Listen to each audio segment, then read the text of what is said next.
Hello everyone. In this video we're going to be looking at LeetCode problem 605, which is can plant flowers. So this problem states you can have a long flower bed in which some of the plots are planted and some are not. However, flowers cannot be planted in adjacent plots. Given an integer array flower bed containing zeros and ones, where 0 means empty and 1 means not empty, and an integer n, return if n new flower beds can be planted in the flower bed without violating the no adjacent flowers rule.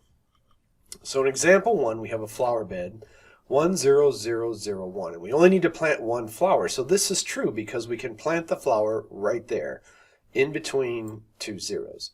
Example 2, we can plant one flower here, but they want two flowers planted, so that is false.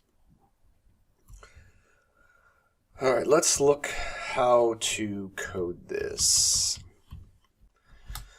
So the first thing we need to consider is the algorithm we're going to use to determine if we can plant a flower. So we're given the int array flower bed.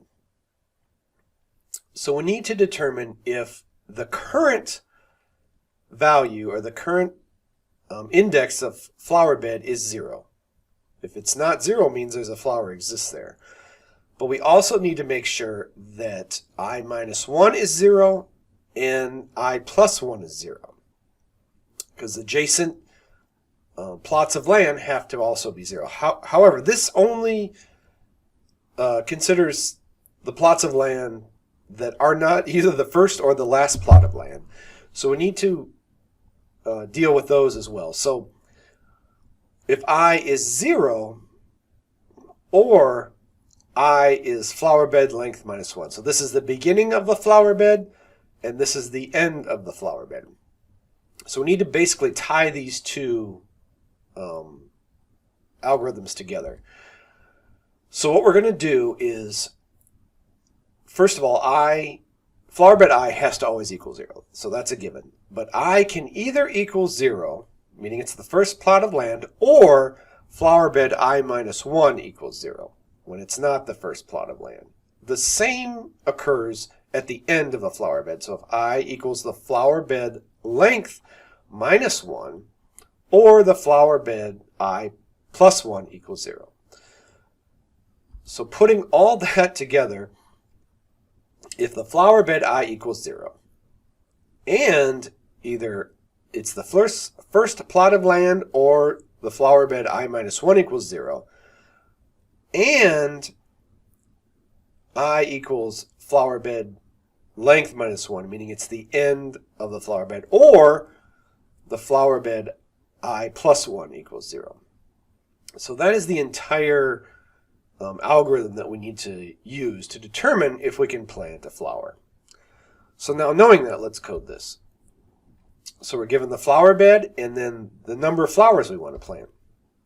So the first thing we're going to do is define int I, which is 0, and then the count, which is also 0. So this will be the count of flowers that we can plant. So while I is less than the flower bed length, so here is the equation that we just discussed. Flower bed has to be 0. The current index of flower bed, the current plot has to be 0, and it's either the first plot of land or I minus 1 equals 0. But it also has to have I plus 1 equals 0, or it has to be the last plot of land. So if all that is true, then we're going to increment flower bed to 1, meaning we're going to plant that flower in position 1. Or in that position, we've got to change that from a 0 to a 1. And we're going to increase the count. And that is the end of that loop. Now, if the count, meaning the number of flowers we planted, is greater than or equal to n, then we're done. We've planted all the flowers we need to plant. We can return true. Otherwise, we're going to increment I and go through the whole thing again.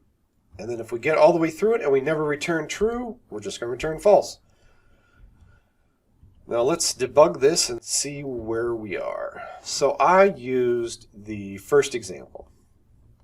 The flower bed is 1, 0, 0, 0, 1, and n equals 1. So we should be able to plant a flower at index 2 right here.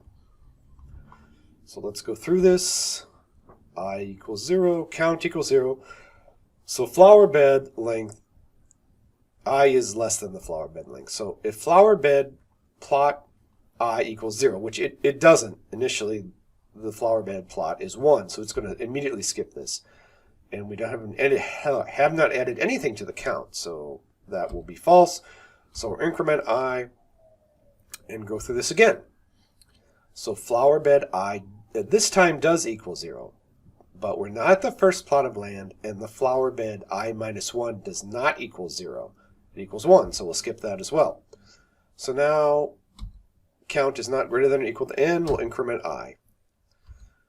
Okay, so flower bed I equals 0. So right here, flower bed I equals 0.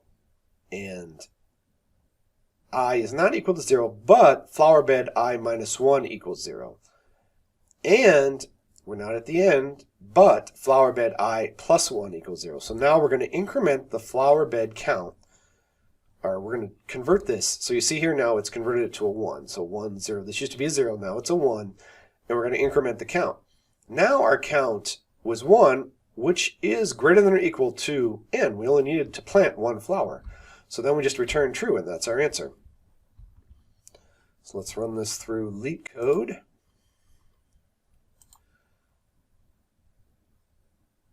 And it is successful. We'll submit that. Faster than 88% and uses less memory than 18%. I'm just going to submit her again, see what happens. Yep, similar, 23% memory usage this time, or less than 23%. Okay, finally, let's go through the space and time complexity. So time complexity is O of n. So basically, as we increase the plots of land in the int array, that's going to be more loops we have to go through, potentially, in the while statement. But the space complexity is O of 1. We're just looping through the existing array. We're not increasing the array in any way, shape, or form. And that is it. So let me know if you have questions. Thanks again for watching, and we'll see you next time.